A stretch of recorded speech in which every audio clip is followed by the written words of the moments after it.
Les trois petits cochons. Il était une fois trois petits cochons qui avaient quitté leurs parents pour parcourir le monde. Ils jouèrent tout l'été dans les bois. Comme ils avaient un caractère gai, ils se firent beaucoup d'amis. Quand l'automne et les premières pluies arrivèrent, ils décidèrent de se construire une maison. Ils tinrent conseil sur la façon de la faire, mais ils n'étaient pas d'accord et prirent chacun des décisions différentes. Le plus paresseux des petits cochons décida de construire une cabane en paille. « Vous allez voir, cela sera vite fait. En une journée, elle sera prête, » dit-il avec satisfaction à ses deux frères.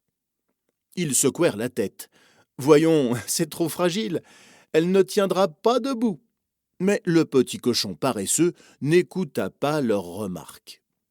Le second petit cochon, un peu moins paresseux que le premier, partit chercher des planches de bois bien sèches. Et, à grands coups de marteau, il cloua les planches les unes aux autres et construisit sa maison en 2 jours. Pan, pan, pan. Le troisième petit cochon, qui était le plus raisonnable des trois, chercha sans succès à convaincre ses frères.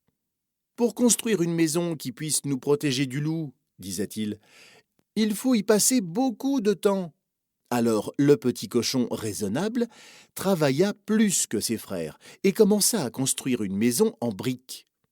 Les deux autres lui disaient « Pourquoi travailles-tu autant? Viens plutôt jouer avec nous !» Les trois petits cochons. Écoute la suite du conte intitulé « Les trois petits cochons ». Entraîne-toi aussi à le lire. Un jour, le loup arriva, décidé à manger les petits cochons.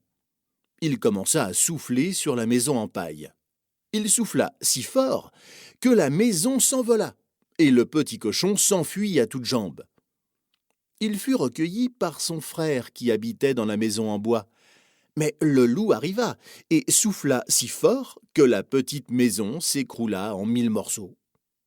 Alors le petit cochon raisonnable, celui qui avait construit sa maison en briques, fit entrer ses deux frères chez lui.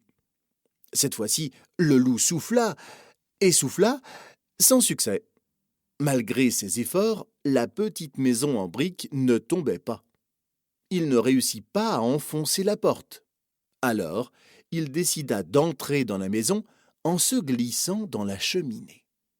Mais une mauvaise surprise l'attendait. Les petits cochons avaient allumé un feu dans la cheminée, et le loup tomba au milieu des flammes.